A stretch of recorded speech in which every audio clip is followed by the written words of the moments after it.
نحمده ونستعينه ونستغفره ونؤمن به ونتوكل عليه ونعوذ بالله من شرور أنفسنا ومن سيئات أعمالنا من يهده الله فلا مضل له ومن يضلله فلا هادي له ونشهد أن لا إله إلا الله وحده لا شريك له ونشهد أن سيدنا ونبينا ومولانا محمدا عبده ورسوله صلى الله تعالى عليه وعلى آله وأصحابه وسلم تسليما كثيرا كثيرا. أما بعد فأعوذ بالله من الشيطان الرجيم. بسم الله الرحمن الرحيم. اليوم أكملت لكم دينكم وأتممت عليكم نعمتي ورضيت لكم الإسلام دينا. صدق الله العظيم. بزرگان محترم اور برادران عزیز،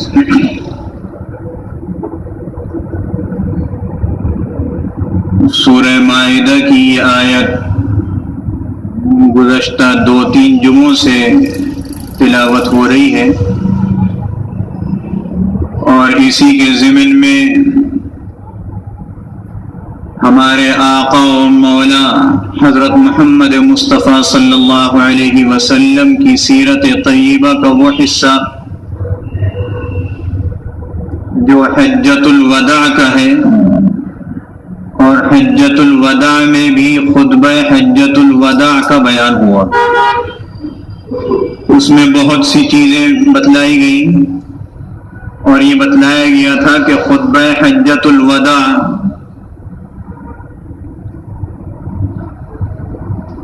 یہ پورے 23 سالہ نبوت کے دور کا خلاصہ ہے.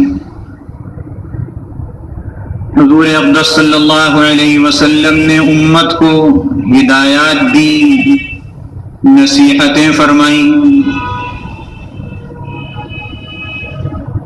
اور حجۃ الوداع کے خطبے کے بعد اونٹنی پر سوار ہو کر میدان عرفات میں اللہ کے حضور میں گڑ گڑائے،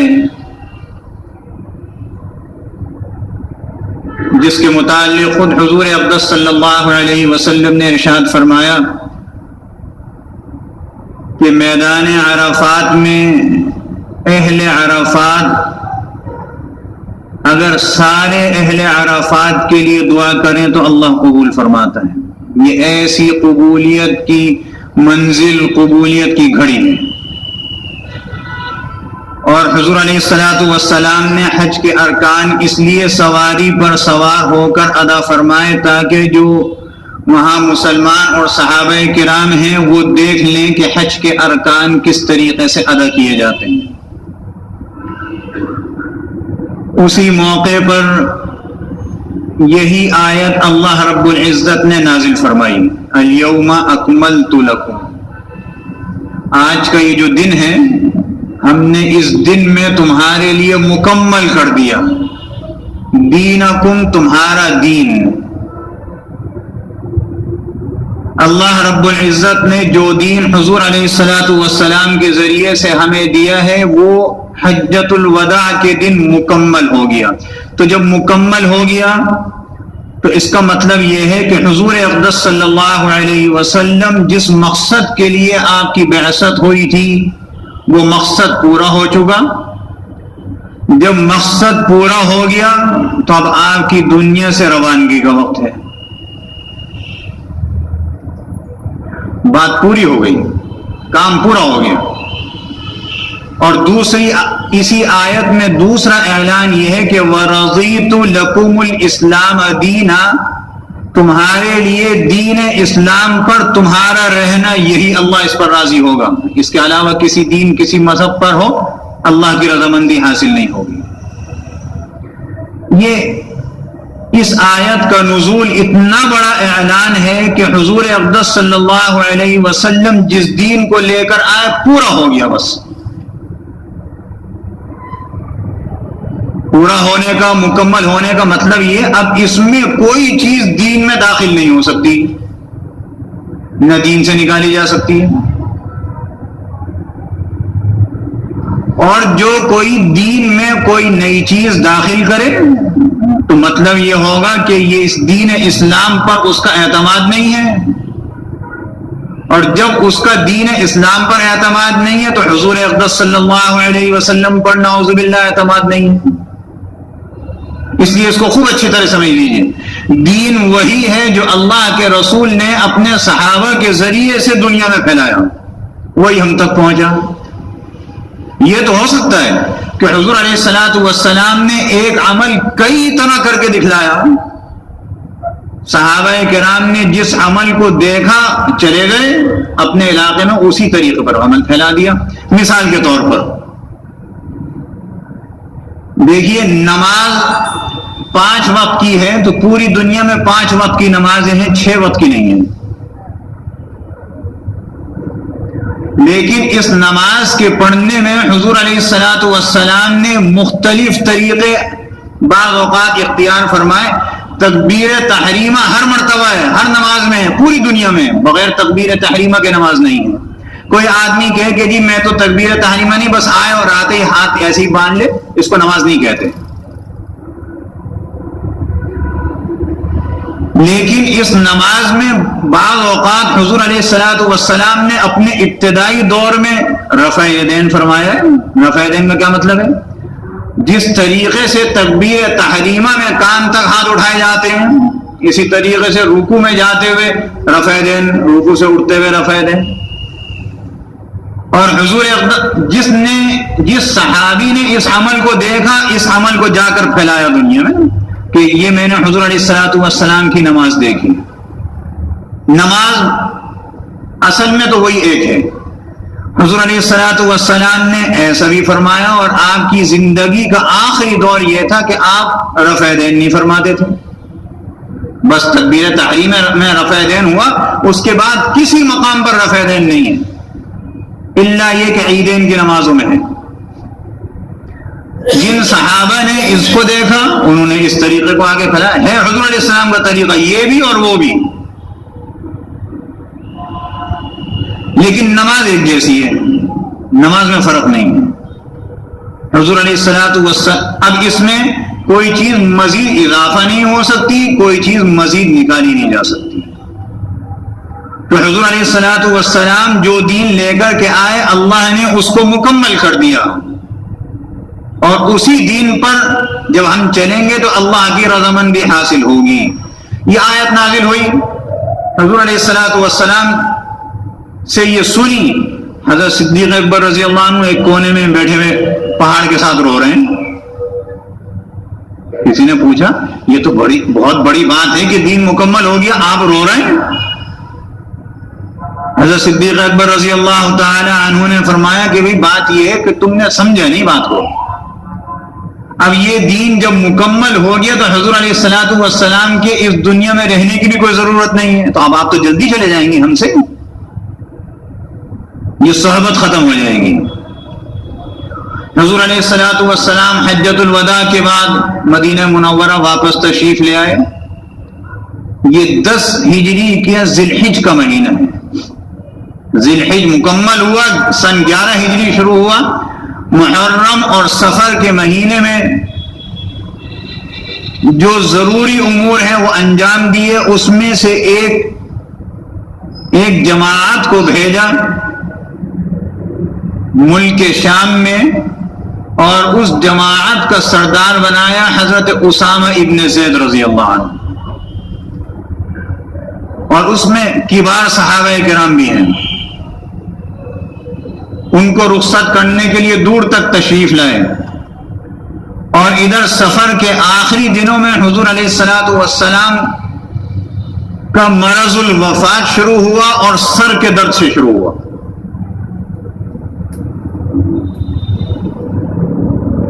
حضور علیہ الصلوۃ والسلام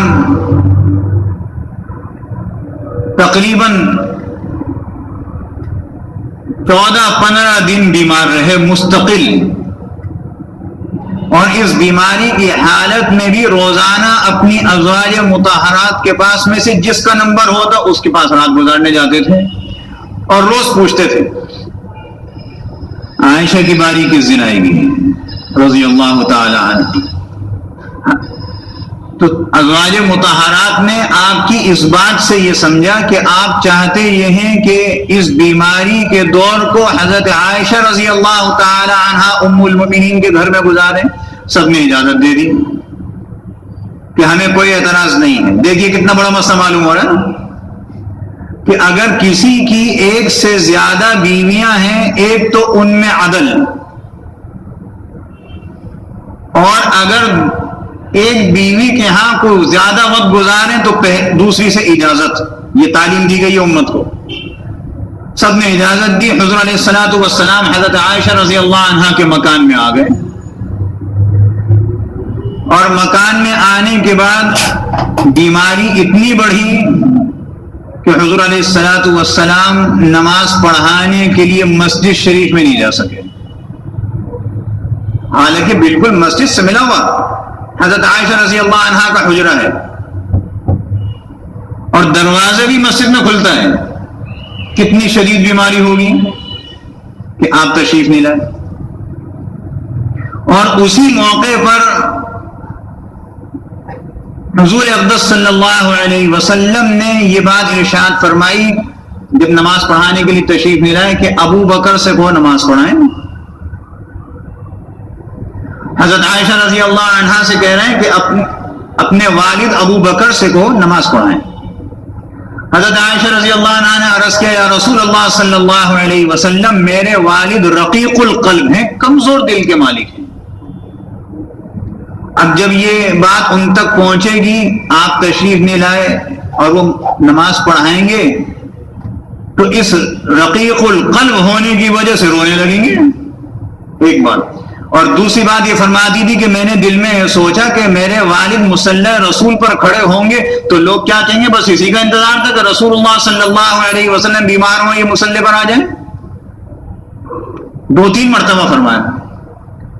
بالآخر حضرت عائشہ رضی اللہ عنہا نے حضرت عمر رضی اللہ عنہ کو کہلوا دیا آپ نماز پڑھ، نمازی موجود ہیں، ان سے کہا آپ نماز پڑھائیے۔ حضرت عمر رضی اللہ عنہ نے سوچا کہ یہ بھی حضور علیہ الصلوۃ والسلام نے کہا ہوگا، مصلی پر کھڑے ہو گئے۔ حضرت عمر رضی اللہ عنہ کی آواز اونچی تھی،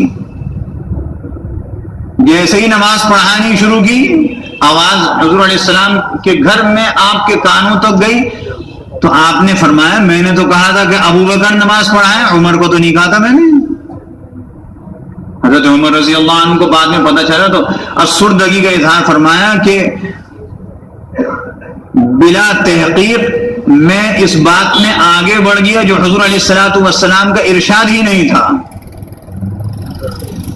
اس کے بعد سے جتنی نمازیں ہیں تقریباً 17-16 نمازیں حضرت صدیق اکبر رضی اللہ عنہ پڑھاتے ہیں۔ اور ایک دن حضور علیہ الصلوۃ والسلام حضرت علی رضی اللہ تعالی عنہ اور حضرت عباس رضی اللہ عنہ کے کندھوں پر ہاتھ رکھ کے مسجد میں تشریف لاتے ہیں۔ کیفیت یہ ہے کہ آپ اس وقت چل نہیں سکتے تھے، پاؤں گھسٹ کر آتے تھے، اور کتابوں میں لکھا ہے کہ اس پاؤں کی وجہ سے مٹی کے اوپر خط کھنچتا ہوا چلا گیا۔ اور حضور علیہ الصلوۃ والسلام تشریف لائے اور ممبر کی پہلی سیڑھی پر بیٹھ گئے، خطبہ ارشاد فرمایا، اور خطبے میں یہ بات ارشاد فرمائی کہ اللہ رب العزت کا ایک بندہ ہے، اس بندے کے سامنے اللہ نے دنیا کی نعمتیں، اس کی آسائشیں رکھی، اور یہ کہا کہ اگر آپ اس کو اختیار کریں گے آپ کی مرضی ہے، اور دنیا کی نعمتوں کے مقابلے میں آخرت کی نعمتیں اختیار کریں گے تو بھی آپ کی مرضی ہے۔ حضور علیہ الصلوۃ والسلام نے ارشاد فرمایا کہ اللہ کے اس بندے نے آخرت کی نعمتوں کو اختیار کیا۔ حضرت صدیق اکبر رضی اللہ عنہ پھر رو رہے ہیں۔ صحابہ نے عرض کیا حضرت صدیق اکبر رضی اللہ عنہ سے، بھئی یہ تو ایک بندے کی بات ہو رہی تھی، آپ کیوں رو رہے ہیں؟ کہنے کہ سمجھتے نہیں ہو تم بات. یہ بندہ وہی ہے جو یہ بیان کر رہا ہے کہ اس بندے نے آخرت کی نعمتوں کو ترجیح دی ہے دنیا کی نعمتوں پر. اور حضور علیہ الصلوۃ والسلام نے اپنے اسی خطبے میں یہ بھی ارشاد فرمایا کہ مسجد نبوی کی طرف جس کے مکانات کے دروازے کھلتے ہیں سب بند کر دیے جائیں سوائے ابو بکر کے مکان کے دروازے کے. اور یہ بھی ارشاد فرمایا کہ ابو بکر رضی اللہ تعالی عنہ بعد میں خلیفۃ المسلمین ہوئے، فرماتے ہیں کہ ان کے جو احسانات ہیں مال کے جان کے میں ان کا بدلہ نہیں اتار سکا، باقی جس کے مجھ پر احسانات تھے سب کے بدلے میں نے اتار دیے.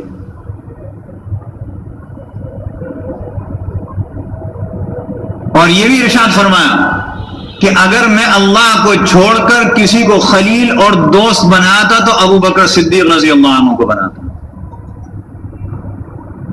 لیکن ابو بکر صدیق رضی اللہ تعالی عنہ میرے عزیز اور محترم دوست ہیں. یہ بھی آپ نے ارشاد فرمایا. آپ کے اس خطبے کے بعد جتنے دروازے تھے سب بند کر دیے گئے. حضرت صدیق اکبر رضی اللہ عنہ کے مکان کا دروازہ مسجد کی طرف تھا، وہ موجود رہا، آج بھی موجود ہے. مسجد نبوی میں گیٹ نمبر 2 جو ہے وہ اس پہ لکھا ہوا ہے باب سیدنا ابی بکر صدیق رضی اللہ عنہ. اور اس دروازے میں جیسے آپ داخل ہو مسجد کے اندر تو حضور علیہ الصلوۃ والسلام کی طرف پیٹ کریں تو اس دروازے پر اوپر لکھا ہوا ہے حاضی خوقۃ سیدنا ابی بکر صدیق رضی اللہ عنہ. یہ ہے صدیق اکبر رضی اللہ عنہ کا مکان، اس جگہ تھا. حضور علیہ الصلوۃ والسلام پھر مکان میں تشریف لے گئے. حضرت صدیق اکبر رضی اللہ عنہ نماز پڑھاتے رہے.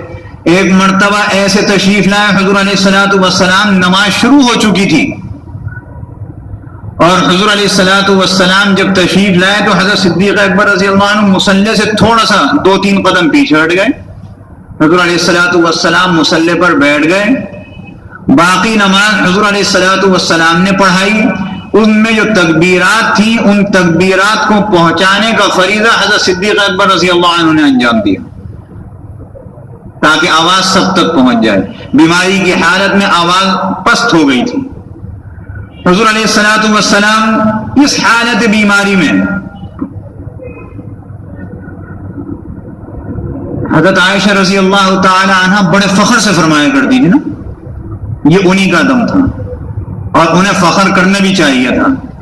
فرماتی تھی کہ میں آلتی پالتی مار کر بیٹھ جاتی تھی، حضور علیہ الصلوۃ والسلام کا سر مبارک میری ران پہ ہوتا تھا بیماری کے دور میں. حضرت عائشہ رضی اللہ تعالی عنہا کے بھانجے حضرت عبداللہ ابن زبیر رضی اللہ عنہ حضرت عائشہ رضی اللہ عنہا کے مکان میں داخل ہوئے. ان کے منہ میں مسواک تھی. حضور علیہ الصلوۃ والسلام کی نگاہ پڑی مسواک پر. بیماری اتنی شدید تھی کہ آپ زبان سے کچھ نہیں کہہ سکے، اور حضرت عائشہ رضی اللہ تعالی عنہ ان کے حالات آپ پڑھی. ایسی مزاج شناس رسول ہیں، بڑے دلچسپ اور ایمان افروز حالات ہیں. حضرت علامہ سید سلیمان ندوی رحمۃ اللہ علیہ نے ان کے حالات پر ایک کتاب لکھی ہے سیرت عائشہ رضی اللہ عنہ، پڑھنے کی کتاب ہے، گھروں میں خواتین کو بھی پڑھوانا چاہیے. حضرت عائشہ رضی اللہ تعالی عنہ صرف آپ کی اس بات کو دیکھ کر سمجھ گئی کہ مسواک کرنا چاہتے ہیں. پوچھتی ہیں یا رسول اللہ صلی اللہ علیہ وسلم مسواک کریں گے؟ آپ نے سر ہلا دیا. حضرت عائشہ رضی اللہ عنہ نے ایک مسواک منگائی، اپنے منہ سے اس کو نرم کی، نرم کرنے کے بعد حضور علیہ الصلوۃ والسلام کو دے دی. فخر سے فرمایا کرتی تھی آخری وقت میں میرے منہ کا لعاب اور حضور علیہ الصلوۃ والسلام کے منہ کا لعاب ایک ہو گیا. کیسے فخر سے فرماتی تھی. اللہ ان کی قبر کو روضۃ من ریاض الجنہ کا نمونہ بنائے. ہماری ماں ہیں، اللہ ہمارا حشر ان کے قدموں میں فرما دے. آدھا دین حضرت عائشہ رضی اللہ تعالی عنہا سے ہمارے پاس آیا ہے، آدھا دین. حضور علیہ الصلوۃ والسلام نے مسواک کی. مسواک کے کیا فوائد ہیں؟ سینکڑوں فوائد لکھے ہیں. ان میں سے ایک بہترین فائدہ یہ لکھا ہے، یہ ہم سب کی ضرورت ہے نا، ہم دعا کرتے ہیں اے اللہ ہمارا خاتمہ ایمان پر ہو. ایک سب سے اونچا اور بلند ترین فائدہ، عظیم ترین فائدہ یہ ہے کہ حدیث شریف میں آتا ہے کہ جو مسواک کرنے کی عادت بنا لے تو موت کے وقت اللہ اس کو کلمہ نصیب فرما دیتے ہیں، بڑی آسانی کے ساتھ، بڑی آسانی کے ساتھ۔ یہ ایک فائدہ ہے مسواک کا۔ اور اس کے علاوہ بہت سے فائدے ہیں، منہ صاف رہتا ہے، دانتوں کی صفائی رہتی ہے، منہ سے بدبو نہیں آتی، دانت اور مسوڑے مضبوط رہتے ہیں، یہ سب طبی فوائد ہیں۔ اور روحانی فائدہ یہ ہے کہ موت کے وقت کلمہ نصیب ہو جاتا ہے۔ حضرت عائشہ رضی اللہ تعالی عنہ یہ آخر وقت میں، اور پھر حضور علیہ الصلوۃ والسلام جب دنیا سے تشریف لے جا رہے ہیں تو امت کو نصیحت فرما رہے ہیں کہ دیکھو بھائی نماز کی پابندی رکھنا، نماز کی پابندی، بار بار فرماتے ہیں نماز کی پابندی، نماز کی پابندی، نماز کی پابندی۔ کیوں؟ ہم جتنے اعمال کرتے ہیں ان اعمال میں سب سے پہلا حساب نماز کا ہوگا۔ حضرت عائشہ رضی اللہ تعالی عنہ کی گود میں سر رکھے ہوئے مرض الوفات ہے اور امت کو یہ فرمانا ہے نماز کی پابندی رکھنا۔ اور پھر حضور علیہ الصلوۃ والسلام جب اس دنیا سے تشریف لے جاتے ہیں، حضرت عائشہ رضی اللہ تعالی عنہ فرماتی ہیں اتنی سخت تکلیف